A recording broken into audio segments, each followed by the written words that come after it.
This is 1865. Welcome to the Group of Death. So the knockout stage is well underway, and so far we've seen Japan, Germany, Sweden, Ivory Coast, the Netherlands, Senegal, Ecuador, and now DR Congo exit the competition. So today I'm joined by Adam, Rob and Rich, and we go over the latest goings on in the World Cup. But before that, I'd like you to describe last night's England game in one word. Rich. Oof.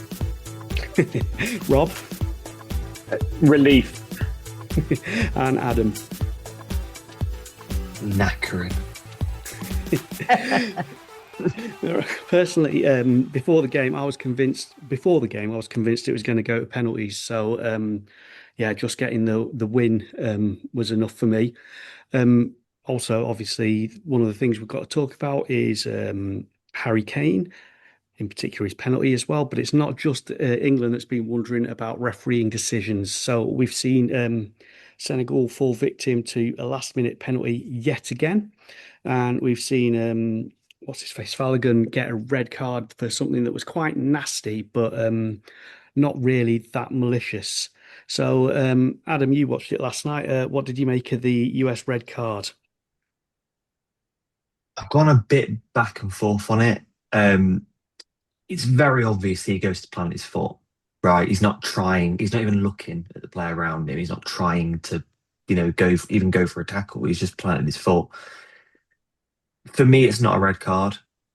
I think it's maybe slightly careless. You do have to be a little bit careful with these things. But if you've ever played football at any level, literally Sunday League, you'll know that when he isn't even looking at the player, it can't be deliberate. I know it's not always deliberate, but surely intent matters as well. It looks bad when you slow it down and you put all the angles in, but I think ultimately it's very harsh, very, very harsh. Yeah, from what I could see, there was absolutely no intent whatsoever in there. You could argue that maybe it was a bit reckless, but yeah, I thought it was very, very harsh. And obviously it's going to affect the US team quite a bit. Rob, how do you feel about how Pochettino's gotten playing?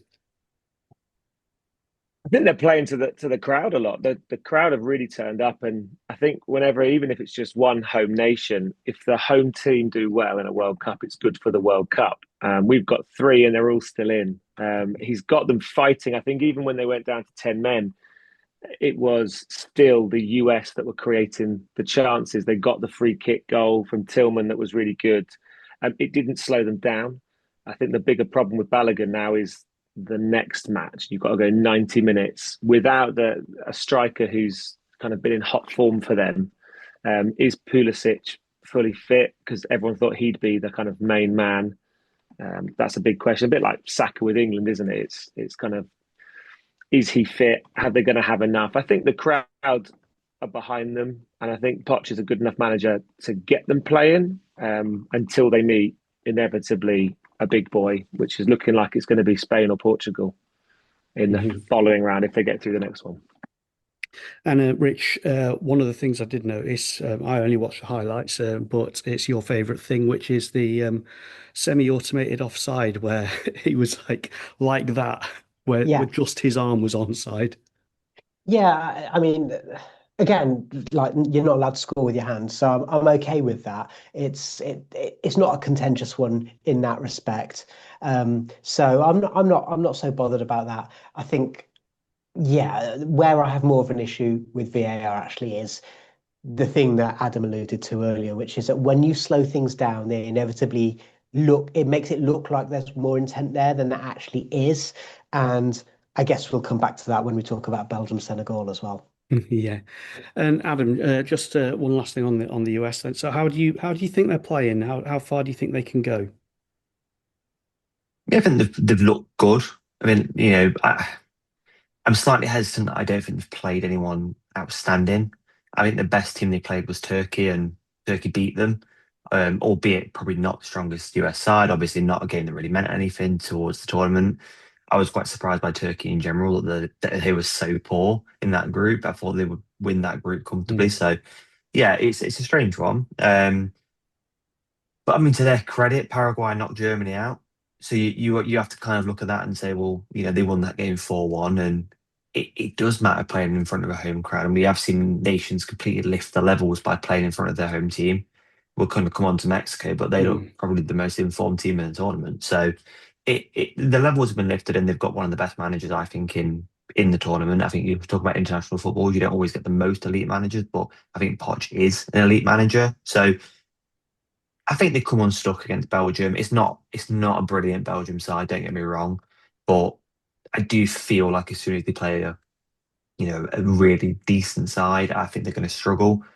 But look, they've done really well. I don't really know what their goal was coming into the tournament, but I suppose every game now is a bonus for them. I believe that we can win. That's what they say.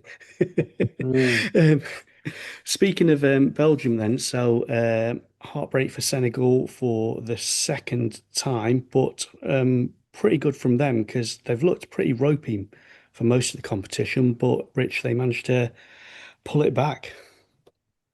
Well, I mean, you could apparently Roy Keane said, and I'd switched off by this point because I just needed to go to bed. But apparently Roy Keane said that Senegal managed to somehow lose the match when it was theirs for the taking, and it's difficult to disagree with that. Yeah, Belgium. There's a lot made about the selection of Lukaku, and apparently he's only played like an hour in the previous season.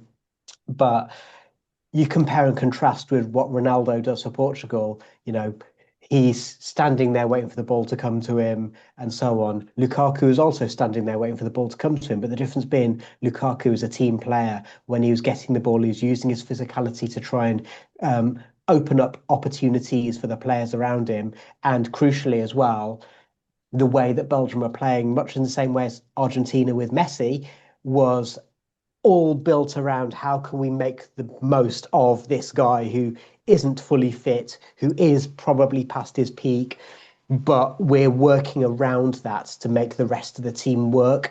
And I don't think that Belgium were really worth the victory, but I also can see why Rudy Garcia would be very, very happy to have got that, and as a result of his substitutions. Yeah, Rob, my favourite bit of the game, we can talk about the rights and wrongs of the actual penalty, but the Senegalese guy getting horrendously injured and then falling onto the penalty spot was a masterstroke, I thought. If do you know what? It's one of those times where you're almost. I put my teacher voice on, like you're only wasting your own time. Like he's literally lying on the penalty spot. It was for about 4 or 5 minutes, and I just thought, does he realise that he is going to have to move? They're going to take the penalty. Great penalty by Tielemans, but just and they were kind of in the face of the ref. It was very much, and we said about this, didn't we? Start of the year in AFCON, and I remember watching. I watched the second half of that, the AFCON final, and my heart was like, I was part Senegalese that night, thinking that's such an injustice. Like, I feel for them. I think he was very petulant actually last night, and you kind of go, okay, you can't just run this back. And then they nearly had a chance after the penalty again, and you kind of thought they had a couple more. So the ref was kind to them, added it on, and I think to go back what you said, Rish, about kind of whether Belgium deserve it or not. It's the first time this tournament I've seen kind of they have the momentum chart, don't they, about kind of attacks for each team. And I always think it's a clever visual, but if you've watched football for any amount of years, momentum's massive. Forget quality, forget everything else. Momentum can carry you through the end. And like you said, as soon as that equaliser went in, it kind of felt like Belgium could do this. And dodgy decision on our side. They took their chance. Rich, how did you feel about the decision itself then? Right. So a couple of things. Firstly, just to allude back to what Rob was saying about the Senegalese player who went down on the penalty spot. By coincidence, that happened, or they cut to that just as the commentary team was saying that, yes, well, after what happened in the AFCON final, FIFA changed the rules, which means that it's a specific offence to take your players off and leave the pitch. So it's obviously like the Senegalese coach had obviously said, right, if something terrible happens, don't run off this time, but do what you can to delay it. And then the award of the penalty, I mean, if Rob was part Senegalese in the AFCON final, and as I think I probably was, then I was for that decision. Lee Dixon, Eeyore himself, was like going, "Oh no, well I think it probably is a penalty." And the ITV's refereeing expert was saying, "Well, I think there's enough contact there that it should be reviewed." But it's a classic case of the longer you look at it and the more you slow it down, the less it becomes a genuine decision. In real time, I saw the Senegalese player making a genuine attempt to play the ball and Tielemans stepping across him. And football is a contact sport. Just because there's contact doesn't mean it's a foul. I'd be absolutely livid if that was given against my team. And actually, I caught just that little bit of Gary Neville saying something like Gary Neville said exactly what I was thinking, which is it's not a foul. You're allowed to go for the ball. And the longer they look at it, the more that they are re-refereeing it, which is what FIFA have expressly said VAR is not there to do. I mean, yeah, I mean, from what I could see of it, it looked like Tielemans left his leg in a little bit, which is something we'll be returning to later on, of course. Adam, so how do you feel about how Belgium have played? Because obviously that's the first time I've thought actually they look like a team there. So how far do you reckon they can go? Look, it's an aging Belgium team. It's not prime Belgium or anything like that. When I say prime Belgium, as if they actually did win anything, but like just based on their players and that, I think.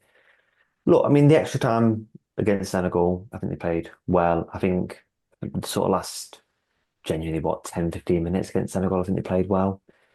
I think they were fairly lucky with the decision personally for the penalty. I just think it's clever. I don't want to get into the realms of sort of talking about clever gamesmanship, but it was almost clever by Tielemans rather than anything else. So, look, I think as a team, I do think they beat the USA. I think they would probably struggle after that.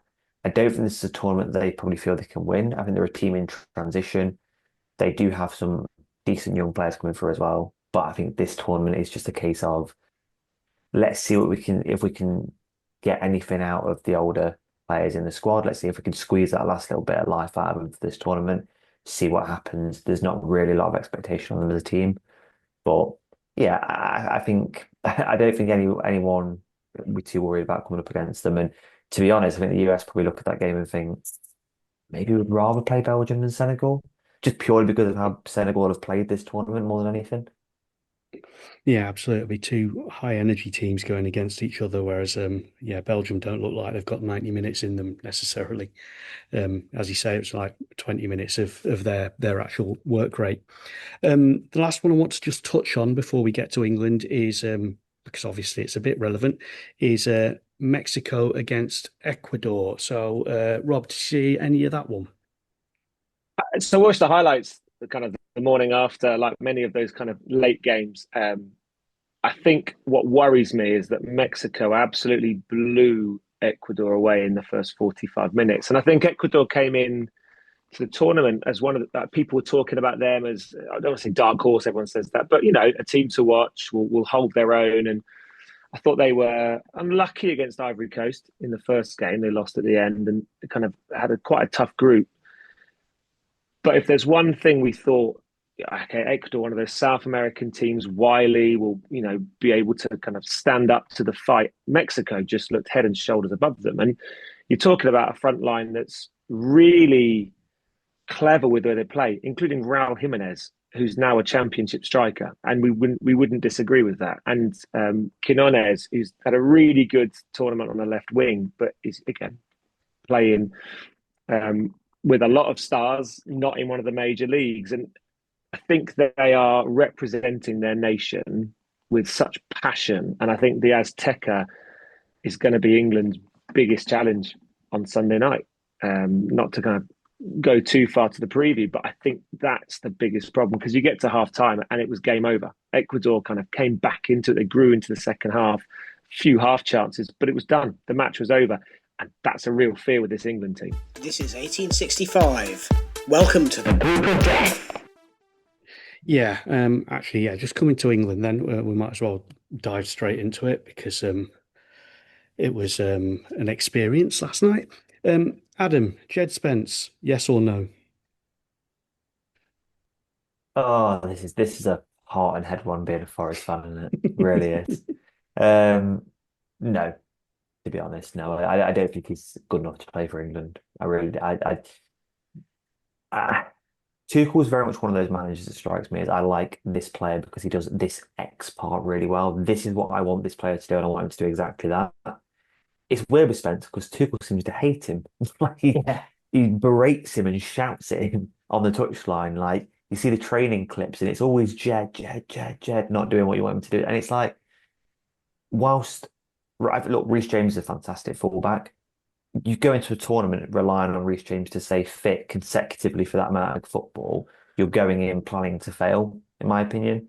And you have Livramento, fine. You replace Livramento, so you got the opportunity to replace him. Would you not replace him with Alexander-Arnold?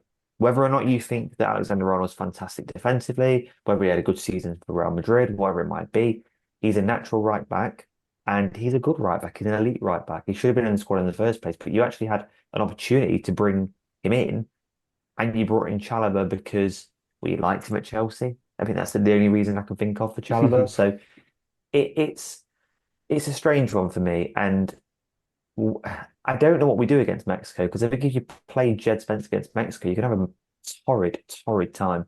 I really think you've got an issue there now, and I don't think he's going to play Rice there for 90 minutes, if I'm honest with you. I think that was more of an end of game thing. So, yeah, I think England are in quite a predicament if Reece James isn't fit. Yeah, absolutely. Rich, however, I would say my take on the goal was it wasn't down to Jed Spence because if you look at it, England were in a 5v4 there, and the centre backs had come across because of that, and that left Spence a bit sort of in no man's land. Madueke was walking back, and I'm thinking maybe Tuchel had told the wingers that their job was to stay up and not really track back because before the game he was saying, I'm expecting them to play a 5-4-1. That's what they've been doing. And they just didn't do that. They had five up against our back four, and we didn't know how to cope with it, did we?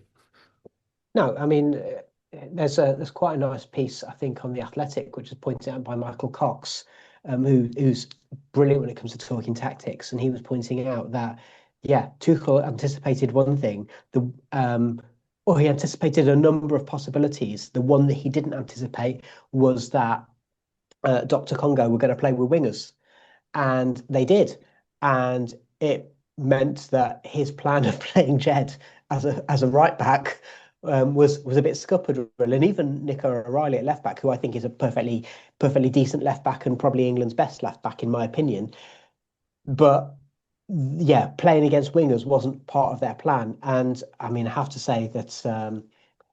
Which match was it? There's been a couple of matches actually in the last season where you and I have been watching Forest and going, yeah, Hutchinson's not going to get back, and it was exactly the same with Madueke.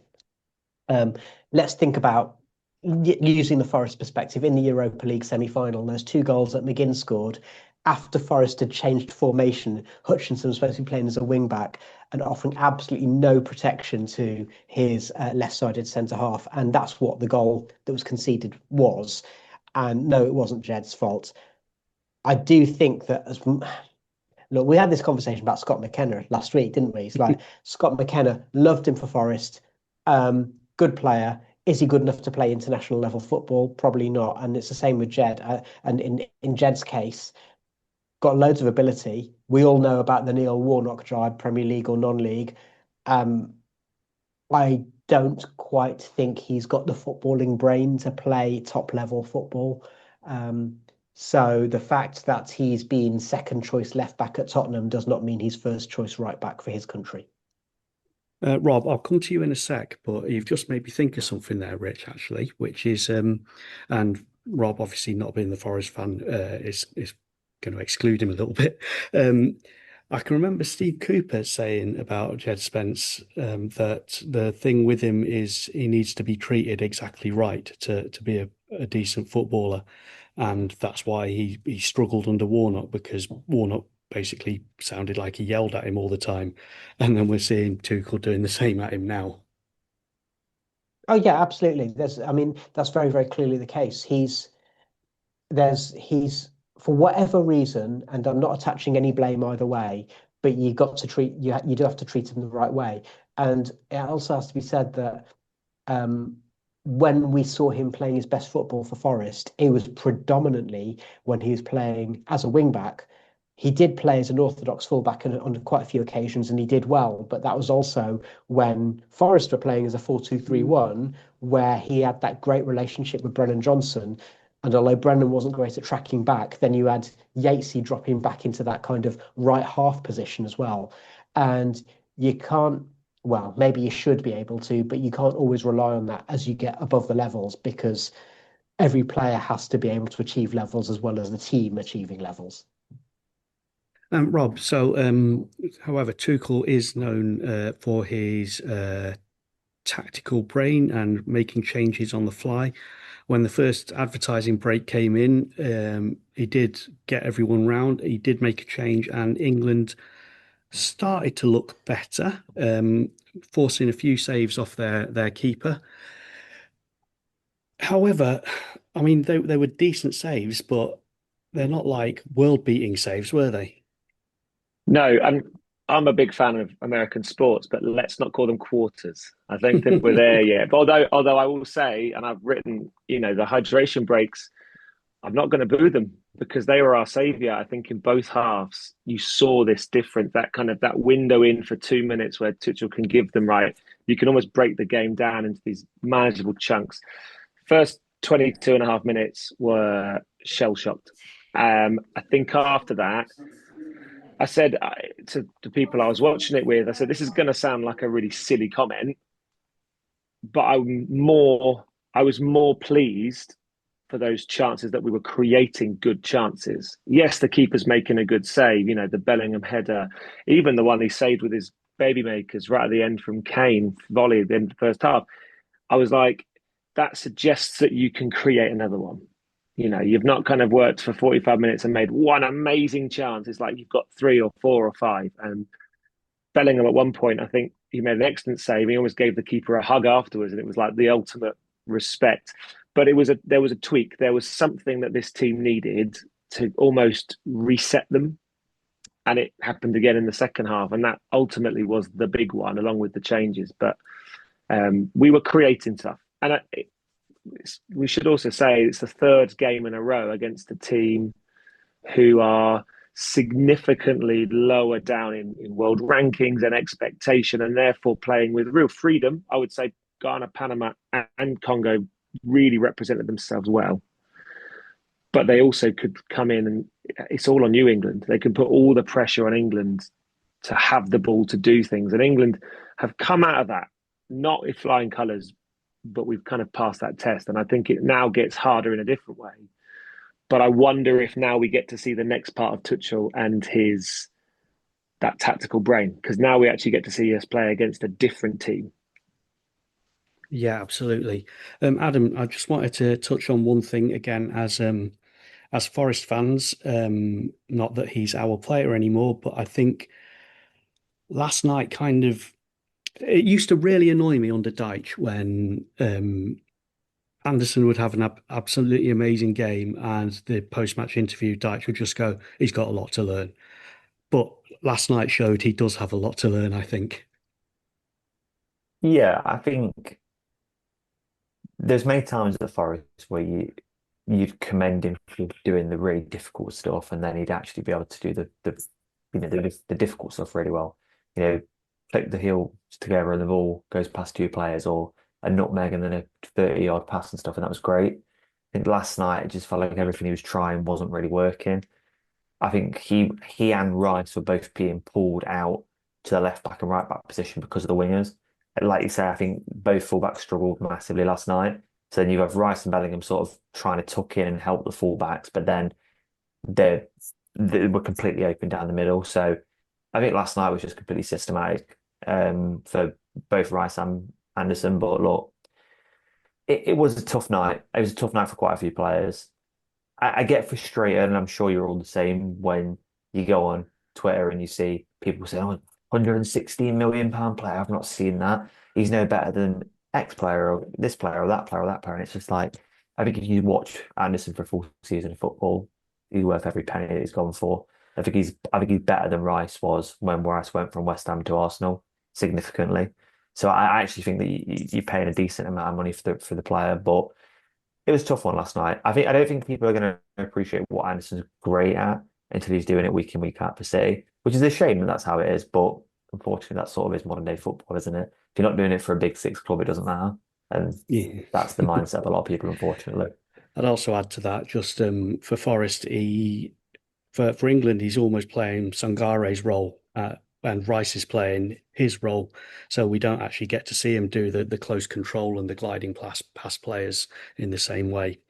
But Rich, apart from Wissa keeping us in the game, which I'm sure Newcastle fans are all too familiar with, yeah, the big change came at the second advertising break when the wingers were substituted off. That was Tuchel's kind of masterstroke then, I guess. And in fairness to Tommy T, I've got one thing where I'm going to kind of poke the bear a little bit, and another one where I'm going to give him praise. So poking the bear, he said before the tournament he doesn't like the idea of hydration breaks, and you could see it either way. Either it's like, well, actually, you needed the hydration breaks to be able to do stuff, or it could be like, I don't like the hydration breaks, but they're here, so I'm going to use them to my advantage. So pays your money and takes your choice on that one. With regards to subbing the wingers, it's been very, very clear all the way through the tournament that that was always going to be a strategy, and that is at least partly because Saka's lack of fitness. It's also potentially because the style of play that both Gordon and Rashford are is that they're both impact players. So whichever one you start, you're not necessarily going to finish with. So it's very much that age-old cliche we've heard many, many times in the Premier League of you have starters and you've got finishers, and Tuchel's playing that game well when it comes to the forward positions. Absolutely. And then Rob, the other change he made, which I'm kind of unconvinced by him, but Eze coming on and putting Rice at right back actually was kind of what made things happen a little bit, wasn't it? Yeah, I'm a big fan of Eze. I think we've not seen enough of him, and you could argue that for Rodgers so far as well.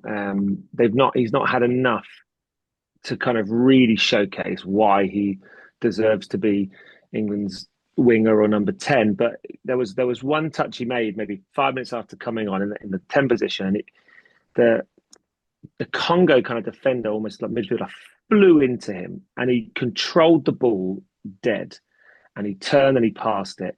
And the strength he showed in that moment, and I thought, okay, good. But we know that Anderson, Rice can do that, Bellingham, Kane, they all can on form. But then he got the ball in the right wing, and he got it from, I don't know, from Jed or Saka, and he got it, and he took it within 2 seconds. He looked up and he crossed it. Wasn't a great cross; it got headed out. But I just said he is now doing what good wingers, what the Congo wingers have been doing all game, which was they got the ball and they went, "Here we go. This is why I'm here." And it's funny because I think the England wingers always, through the whole tournament, have almost got the ball, and it's like, okay, Madueke is a headless chicken. I think he just runs. Rashford, he wants to cut on his right. Saka's not been fit, but what does he want to do? Cut on his left. Eze actually at least did what Bellingham did against Panama. He took the ball, he looked up, and there was a confidence there, an arrogance almost when he plays. And I think that's what this team needs. I'm not saying Eze should start, but if you're going to come on, make an impact. If you swapped it round, if Gordon starts and Rashford comes on, I think Rashford makes a difference. I actually think Saka and Rashford, because of Saka's fitness and because of the way Rashford plays, they might actually be better off the bench, is something I've kind of noted. I think that get to 65 minutes, get to the 67-minute hydration break. bring those two on with the simple aim of, look, you're either playing against tired defenders or you're playing against fresh legs like you that are therefore not going to be their country's best, you're assuming. You are big players. Go and kind of grab your moment. I thought Gordon did really well when he came on, but I think similar to what Adam said about Spence, I think Gordon is a Tuchel player. Like, he does exactly. You can see the way he plays. He does exactly what he's been told. I just worry a little bit if you're the winger. Come on, try something a little bit different every now and again. I thought Eze did well when he came on. Rich, I'd just like to add in that I think Madueke looked like what we used to call a first division winger last night. Yeah, I mean, the thing that was frustrating as well is, again, having made the comparison about Spence and Brennan Johnson playing for Forest in the Championship, which obviously is worlds apart from playing against in the World Cup. But there's something there about the lack of connection between Madueke and Spence. And even those times when Madueke would kind of run, he'd go down a blind alley and he'd play it back to Spence. And all you want is a simple pass which gives Spence the option to either play it inside to Anderson or whoever's there, or to do a first time cross into the box. And he didn't get any single one of those passes right. And it was the same the other way around when Spence got beyond him and they needed to come back in.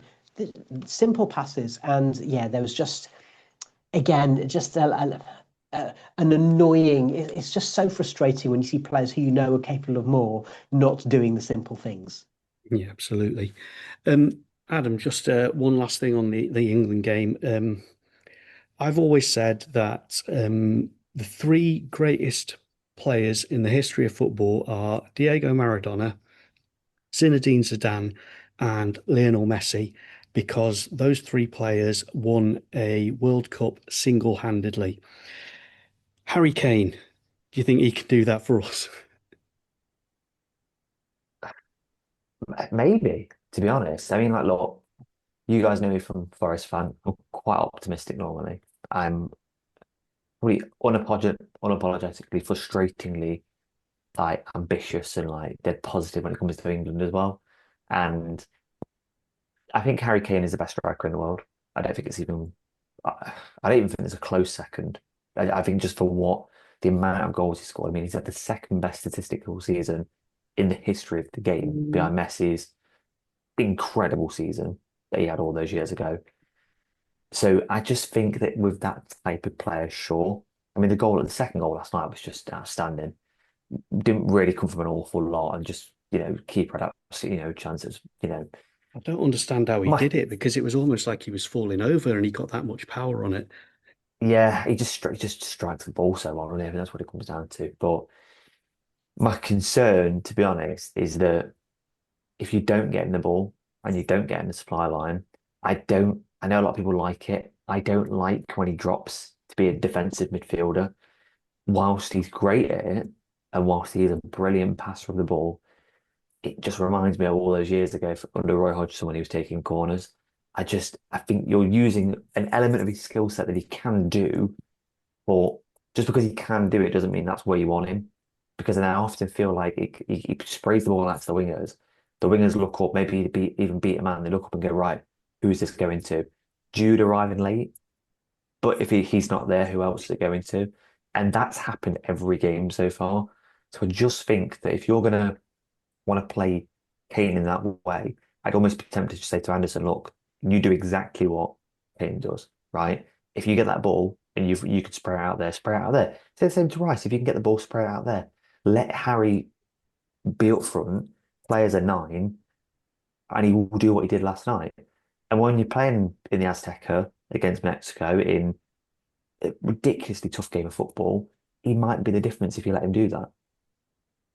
Yeah, yeah. Well, it's we'll get onto that in a second. Rob, just one little thing on what Adam's saying there, though. I think part of the idea of what Tuchel's tried to do then is to have those. If Kane's going to drop deep, then you have Rashford's not actually a winger; he's a wide forward, isn't he? And Saka's kind of the same. He's not an out and out winger. So that was the idea behind it: is Kane will play the ball forwards, and then you've got those three with Bellingham sort of running on who are actually going to score goals. Whereas, and that's why we don't have like out and out wingers that would going outside the fullback and putting a cross in. He's built a squad for that. I think he's got his team set up to play around our most informed player, who is rightly a Ballon d'Or candidate. I don't think he'll win it. It depends on England, doesn't it? I think we've actually seen the ideal setup, though, for about 15 minutes. And that was the end of the Croatia game when Saka and Rashford came on. Kane dropped. Saka and Rashford filled the space. They get the fourth goal. Brilliant.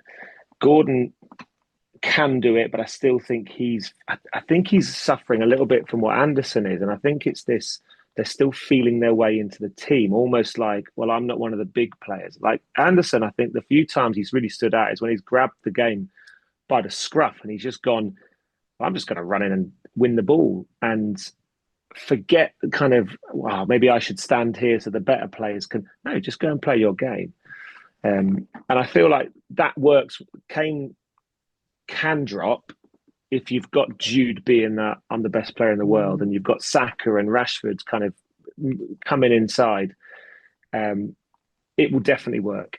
I think similar to what Rich was talking about, Lukaku for Belgium, and we saw it with Haaland when Norway were drawing 1-1. Haaland, I remember just before he scored, I'd watched for about 10 minutes and he hadn't really moved. He just kind of stuck around the centre backs and they'd played 3 balls into the box and he didn't go for any of them. Like almost to the point where, as an English person who, we desire fight, it was like, oh, come on, that's really annoying. And then they made a good chance and suddenly sprung to life and the defenders went, oh crap. Like they just didn't know what to do. It didn't come off for him. 1 minute later, ball in, he scores. And it was like he was just waiting. I actually think Kane, the second goal last night came from a little bit of patience of the defenders were just a little bit, he was playing at the number 9 position, but he just kind of came and he kind of turned round the corner. They gave him the inch and that gave him the angle. Brilliant. He doesn't always get that, I think, when he's too close to the defenders. He definitely doesn't get it if he's in the centre circle. So it's finding that, it almost like they say, playing the number 10 a bit more. And he needs Jude and at least one of the wingers to really kind of come central. This is 1865. Welcome to the Group of Death. Okay, so that gives us Sunday night, Monday morning, depending on how you look at it, a game against Mexico, home advantage for them. And they're like 16 miles up in the air or something like that.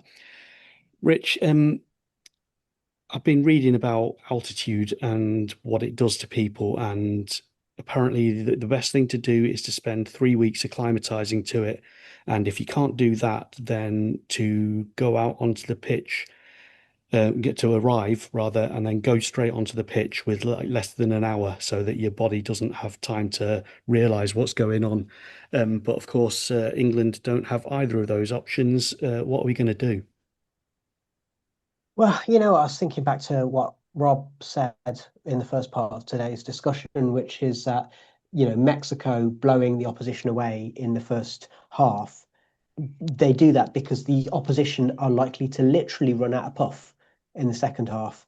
And I think that, yeah, I cannot see how England can overcome this. It's one thing when the entire tournament is in Mexico, as it has been a couple of times in the post-war years.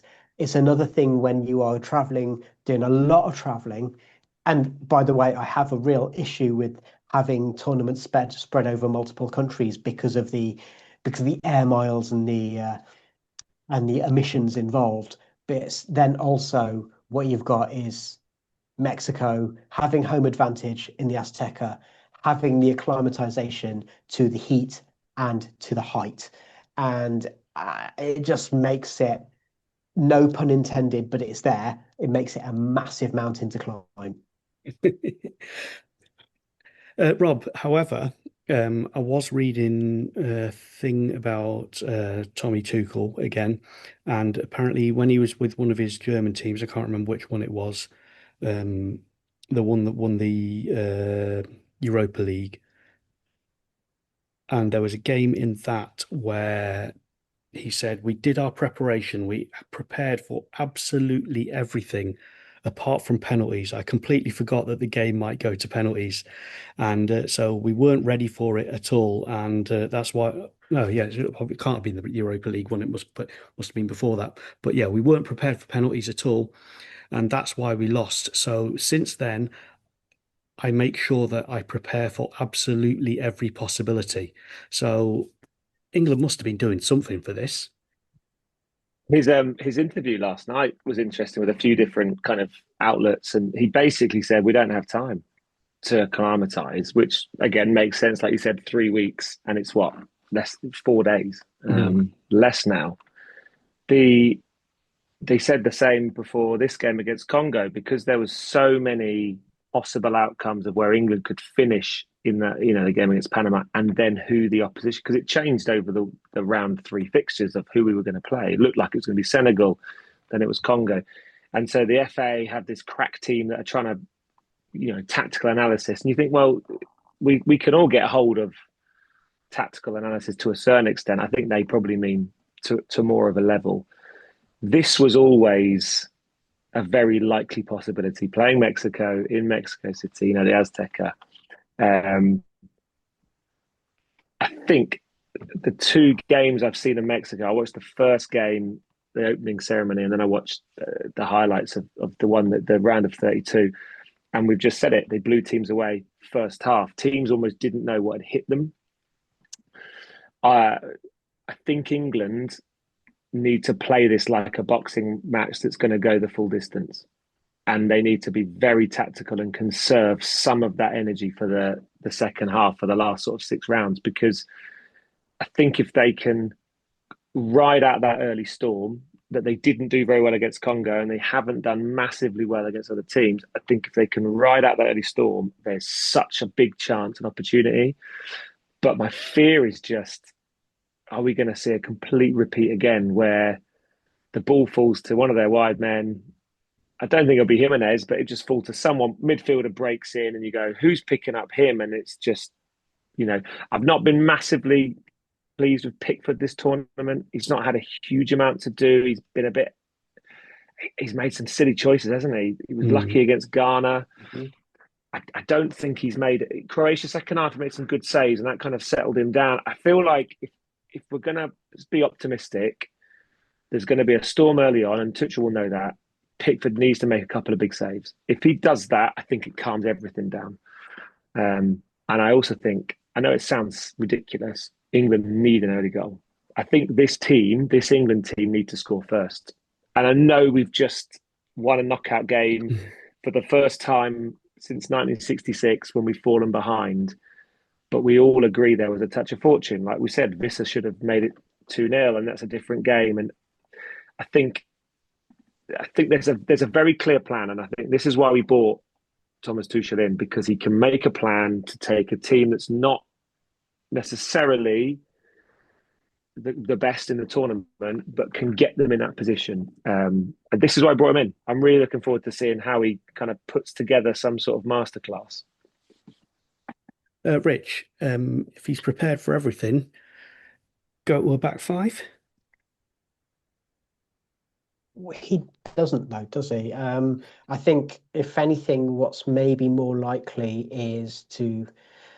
or it's more of a possibility, shall we say, is maybe stick Konza at right back, because to me, Konza hasn't been doing well enough as a centre back. Now, you could argue that means he's also going to do not well enough as a right back, but at least he's a defender and has that kind of defensive mindset in a way that Spence doesn't.